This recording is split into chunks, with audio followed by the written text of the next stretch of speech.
Hello and welcome to WeLearn Virtual Learning Network. Today we will do session number 11 of Rural Marketing, that is Physical Infrastructure and Dynamics of Distribution.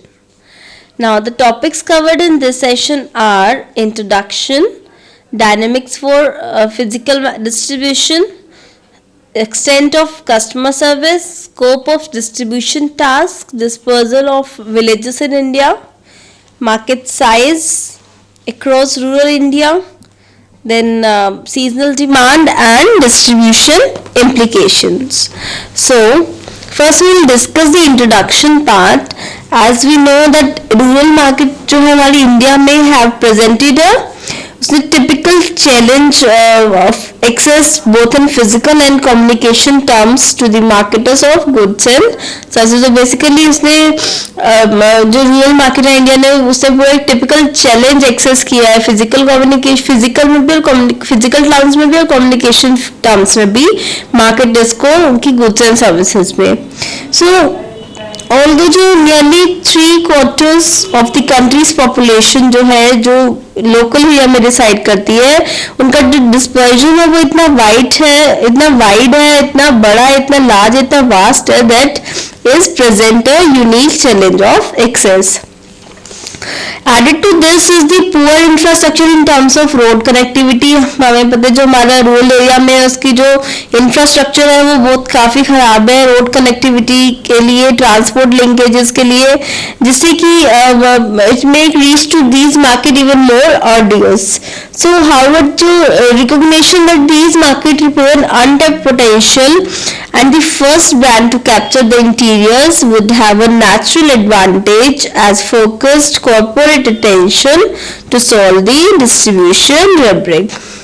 So basically इस session में हम देखेंगे क्या क्या challenges involve हुए physical movement of goods in the rural context. Rural में जो हमें physical movement किया उसमें क्या challenges face करने पड़े marketers को, और issues warehousing से related, inventory control से related, transportation like unique dimensions in view of physical infrastructure available. ये सब basically हम इस सेशन में आज करेंगे. So first topic basically जो हम इसमें डिस्कस करेंगे, we already discussed this introduction part, so now I'll come to the dynamics of physical distribution. So as we know the physical distribution job जो है उसमें बहुत सारे independent variables होते हैं. तो स्टॉक और लैम्बर्ट ने कुछ वेरिएबल्स को आइडेंटिफाई किया है that are first is the customer service. Customer service क्या है, यहाँ पे कस्टमर सर्विसेज रिलेटेड है effectiveness in creating time and place utility.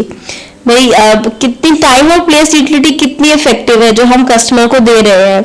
तो जो लेवल है कस्टमर सर्विस का provided by the supplier has direct impact on the cost, market share and profitability. Now the second is order processing. Order processing basically trigger करती है logistics process को और direct करती है वो activities जो necessary है products को deliver करने के लिए, customer तक पहुंचाने के लिए, और speed और accuracy जो है order processing की वो affect करती है cost को और customer service के level को. Then the next comes logistics communication. Logistics communication में क्या होता है, information exchange होती है distribution process में, जिससे कि हम जितनी भी activities हो रही है distribution process में उसको guide कर सके, and बड़ा एक vital link होता है firm logistics system के बीच में और उसके customers के बीच में. Then next we come to transportation. Transportation जो है उसमें क्या होता है, physical movement होता है प्रोडक्ट का from the source of supply and production to customer, जो है वो most significant cost area logistics में. और इसमें क्या इन्वॉल्व होता है, जो हमारे selected modes हैं, हमारे specific carriers हैं routing की, वो सब हमारे transportation में आते हैं. Then next we come to warehousing. Warehousing में क्या होता है, स्टोरेज स्पेस मिलता है हमें जो एक बफर की तरह सर्व करता है between the production and the use. तो जहाँ प्रोड्यूस हुआ और यूज होने के बीच में जहाँ हम उसको स्टोर करके रखते हैं वो हमारा वेयर हाउसिंग है. तो वेयर हाउसिंग बेसिकली हम यूज करते हैं to enhance the service and to lower the transportation cost. So next is inventory control. Inventory control is used to make products available to customers and to ensure the correct mix of product at the proper location at the right time. Then we have packaging. Packaging में basically role जो है packaging का वो क्या है, protect करना है products को, उसकी प्रोडक्ट आइडेंटिटी मेंटेन करके रखनी है, लॉजिस्टिक्स के मतलब से जब वो जा रहा है लॉजिस्टिक्स प्रोसेस के थ्रू आउट उसकी प्रोडक्ट की आइडेंटिटी को मेंटेन करके रखना है, and to create effective product density. Then we have material handling. Material handling is basically that is efficient material handling से क्या होता है, स्पीड इंक्रीज हो जाती है, कॉस्ट रिड्यूस हो जाती है, और picking orders in the warehouse and moving of products between storage and transportation carriers वो इफेक्टिवली हो जाता है. एंड ये कॉस्ट जनरेटिंग एक्टिविटी है, इसको हमें कंट्रोल करके रखना चाहिए. Then next comes the warehouses locations. So warehouses location like strategic placement of warehouses होता है, increases customer service, इससे customer service increase हो जाती है and reduces cost of transportation. Now जो efficiency है हमारी individual function, that individual function examined in isolation may be quite different from the effectiveness of the same function considered as the part of total physical distribution process. इसीलिए in order to achieve a better cost efficiency balance of system as a whole को achieve करने के लिए ये imperative है कि compromises are made among the functions.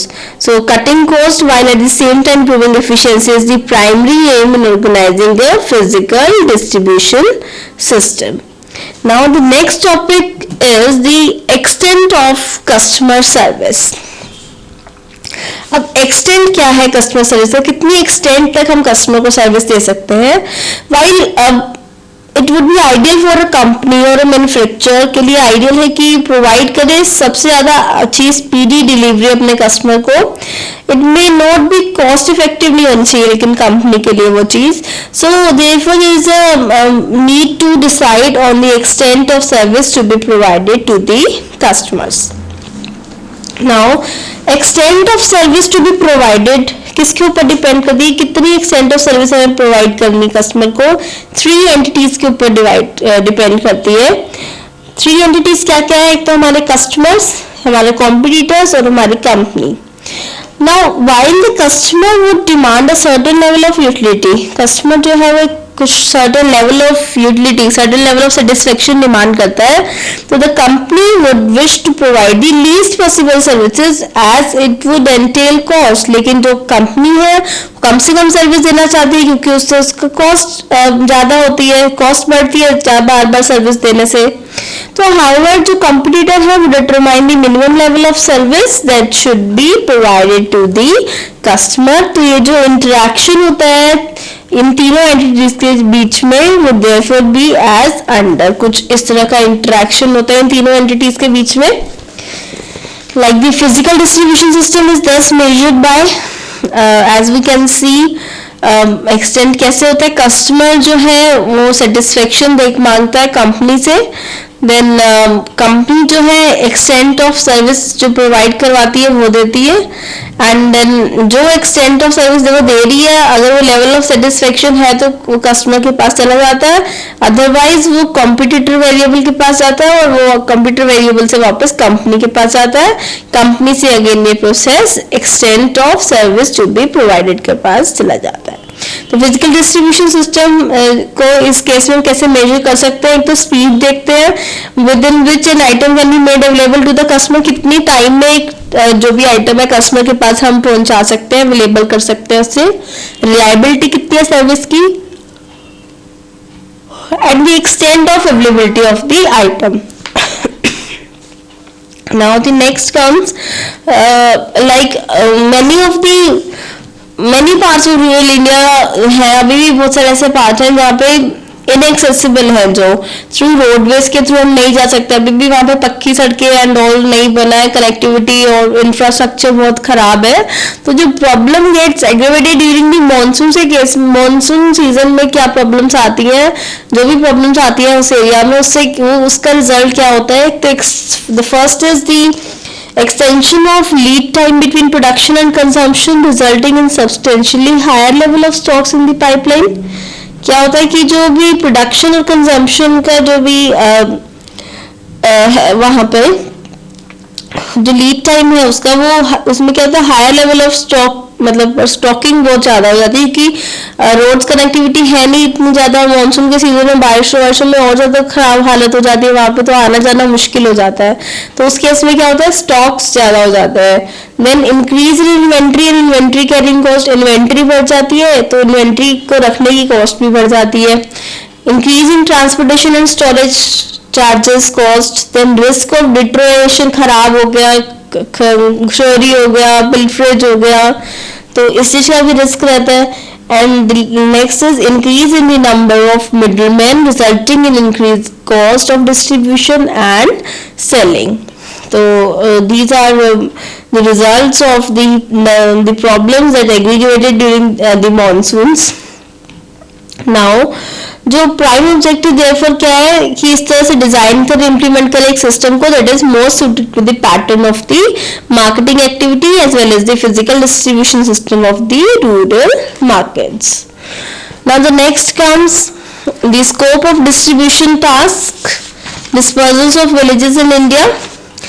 Now, as we have already seen that India's rural market जो है उसमें हमारे लगभग 6 लाख villages हैं जिसकी total population 700 million से भी ज़्यादा है. तो over a lakh, like about 18% of the total villages have population less than 200 million. So sorry, less than 200. So another जो हमारे 24% हैं like 1,41,143 नियर अबाउट, जितने विलेजेस जो है इनकी पॉपुलेशन है 200 से 500 के बीच में, और टोटल ऑफ 13,376 विलेजेस जिनकी पॉपुलेशन 5,000 से ऊपर है. ऑफ दीज नियरली इसमें से 10,000 विलेजेस जो हैं लगभग 75% मतलब वो हमारे 7 स्टेट्स ऑफ यूपी में, बिहार में, वेस्ट बंगाल में, महाराष्ट्र में, आंध्र प्रदेश, केरला और तमिलनाडु में है. तो बेसिकली जो कि हम देख रहे हैं इस टेबल में distribution of villages in India, तो a number of measures have been developed by different agencies to help the rural market in conceptualizing the physical and infrastructure situation in rural India, और help करना उसकी planning में, उसकी marketing strategies बनाने में, especially the distribution function में. Some of जो इसके important measures है are discussed in the following section to help you to get idea about the type of information you would require for the distribution planning and implementation exercise. तो क्या क्या है इसके important measures जो हमें जरूरत पड़ेंगे उसकी distribution planning करने में, उसकी implement exercise को implement करने में. The first is the location of villages कहाँ कहाँ पे है. तो हमारी MICA जो रूरल मार्केटिंग रेटिंग्स है वो प्रोवाइड करती है हमें डिजिटल मैप्स सारे डिस्ट्रिक्ट में including Jammu and Kashmir. So basically digital map में क्या क्या कवर होता है हमारा, like boundary of district, location of tehsil headquarter, national highways, state highways, metal roads, railway lines along with railway stations or urban centers, distance from the nearest towns and all other. Now we have the market size across rural India. So एक detail analysis किया हमने poverty statistics पे, जिसने क्या suggest किया कि during the reforms period not only was there no secular decline in poverty but actually there was an addition of 70 million people to poverty category. भाई secularism में कोई poverty में कोई हमारी डिक्लाइन नहीं आया सेक्युलरिज्म के बाद, जबकि उसमें 70 मिलियन पीपल और ऐड हो गए poverty कैटेगरी में. ये हम 1989-90 की बात कर रहे हैं. सो एंड 1997 में. सो इम्पोर्टेंटली जो हमारे 1980s के ड्यूरिंग 1980s में जब हमारा बिटवीन 1983 और 1991 के बीच में जो इंसिडेंस हुआ था पॉवर्टी डिक्लाइन हो गई थी, 3.1% पर एनम से, और जीडीपी ग्रोथ पर एनम 5.6% हो गया था। तो ऑलमोस्ट तो रिवर्सल ऑफ इसका सिचुएशन को रिवर्स हो गया मैं 1991 और 1997 में, और incidence of poverty increase by 1% annually, although GDP growth had accelerated during the same period as shown in this table. Now as we can see in किस किस ईयर में हमारा कैसे कैसे हुआ, तो इसके अलावा हमने इसकी रेशियो इंडेक्स निकाला है। Now we come to the as how a market size जो हमारे प्रोडक्ट का प्राइस का वो हमारा 1000 है, has been increasing. Study done by NCR is given in figure in this also provide a glimpse the market size. So while it is important to know the size of the market, इसके साथ ये भी important है कि हम जाने कि हमें कैसे प्लानिंग करनी है। हमारे मार्केट साइज के ऊपर डिपेंड होना चाहिए, स्पेसिफिक मार्केट कौन सी है हमारी, सेवरल एजेंसी कौन सी है हमारी, उसकी इंफॉर्मेशन हमें, स्पेसिफिक मार्केट की इंफॉर्मेशन हमें प्रोवाइड होनी चाहिए। Now the next is the Thomson rural market index. तो थॉमसन रूरल मार्केट इंडेक्स क्या कहता है, एक सक्सेसफुल अटेम्प्ट है in the direction of assessing the potential of rural market। जब हम रूरल मार्केट का पोटेंशियल असेस करेंगे, कितना पोटेंशियल है रूरल मार्केट में, जो कि हिंदुस्तान थॉमसन एसोसिएशन लिमिटेड ने किया, तो इसका नाम रख दिया गया Thomson rural market index. They had developed the Thomson rural market index as a guide, मतलब एक गाइड की तरह इसने काम किया रूरल मार्केटिंग एफर्ट को गाइड करने का। तो फर्स्ट अटेम्प्ट जो हुआ इसमें by them in 1972। They collected data जो हमें अवेलेबल हुआ डिस्ट्रिक्ट लेवल पे, 334 डिस्ट्रिक्ट से 334 डिस्ट्रिक्ट से डेटा निकाला। उसके बाद में आइडेंटिफाई किए 11 फैक्टर्स और असाइन की weightage to each of them to assess the potential कि 11 फैक्टर से किसको कितनी वेटेज देनी है। इसके this was not consider satisfactory, इसका सेटिस्फैक्टरी नहीं लगा। उसके बाद उसने दूसरा अटेम्प्ट किया, सेकंड अटेम्प्ट में उसने 26 फैक्टर्स निकाले जो उसने कंस्ट्रक्ट किए, जो कंसीडर किए उसने रूरल मार्केट इंडेक्स कंस्ट्रक्ट करने के लिए। Then again another attempt was this has been published under the name Thomson Rural Market Index in 1986. So यहाँ पे हमारे पास जो HTA है हमारा, उसमें उसने 412 में से 383 डिस्ट्रिक्ट कवर कर ली हमारी कंट्री की। सिंस जो डेटा था वो available for only these district and the rural market index was ultimately work out for 335 districts. Districts are not taken account into either do not constitute rural areas very small population। तो कुछ indicators जो consider किए उसने rural market के लिए कौन कौन से, area of the district in square kilometre, demographic density per square kilometer, number of villages, pump set, tube wells, deposits in lakhs, fertilizers, number of tractors, advances in cash deposits, rupees lakh and all others। Now the selected 10 agriculture related variables उसने क्या क्या लेके चला, हमारे agriculture laborers, gross cropped area, gross irrigated area under non food crops, pump set, fertilizers, consumption, tractors, rural credit, villages electrified and all others। Now the here comes the market information survey of households and the micro rural market rating। So MISH market information survey household क्या एक other comprehensive primary database है जो develop हुआ है out of annual सर्वे से conducted. जो हमने annual सर्वे का कंडक्ट किया जिसमें मैसिव सैंपल साइज था हमारा 3 लाख हाउसहोल्ड्स का, drawn from each district of India, right. So and each MISH product category report gives detailed information दोनों पे, consumables पे भी और consumer durables पे भी।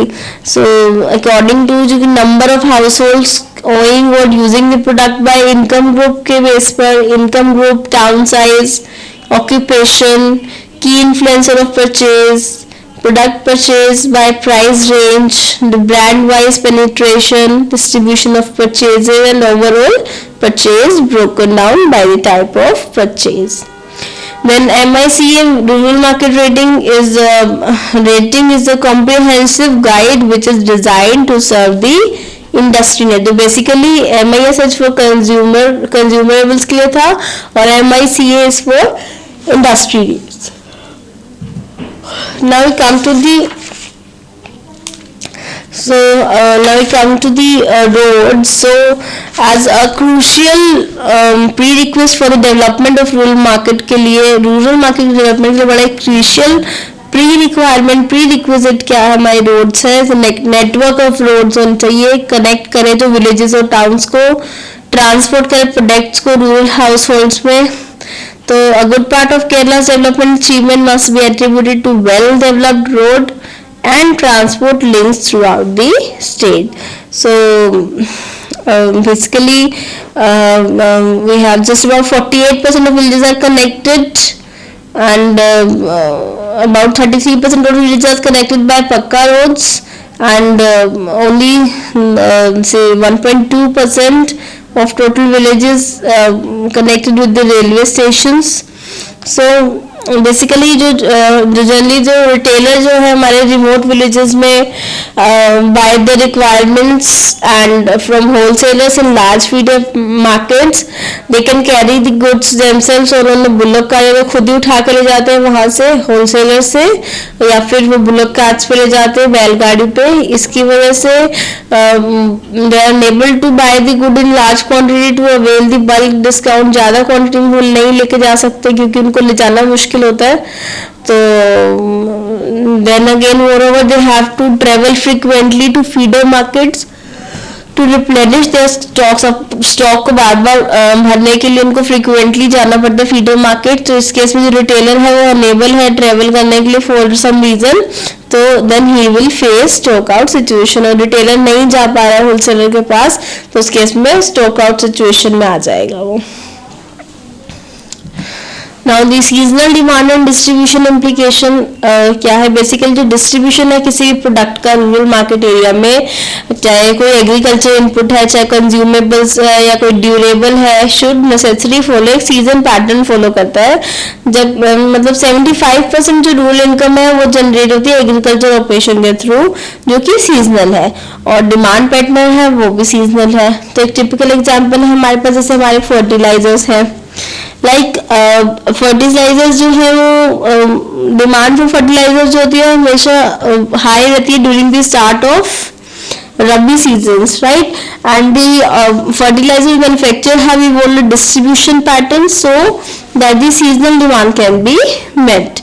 Likewise, the demand for consumables and durables will be high during the peak crop harvesting and marketing seasons. This is the time at which the rural people have substantial cash inflows. Hence, the distribution should be fairly intensive during peak crop harvesting and marketing seasons. So basically जो हमारा we would appreciate that such seasonality would have important implication on transport decision as the seasonality causes demand to fluctuate around predictable timelines. जो transient market structure है like huts or melas have typically been found to characterize the rural market situation. So melas और fears जो है हम consider करते हैं with important harvesting और festival seasons के साथ. तो वो इनेबल करते हैं मार्केटर को to time his distribution pattern वहाँ पे यूज कर सके with surge in purchase behaviour of rural marketing और rural customer. Now there are some question for you.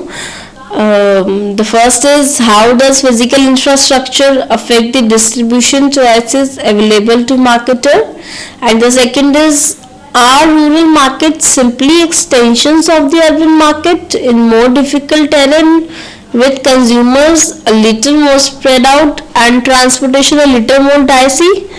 So from a distribution perspective, clearly outline the key differences between urban and rural market scenario. That's all for today's session. Thank you so much. Happy bee learning.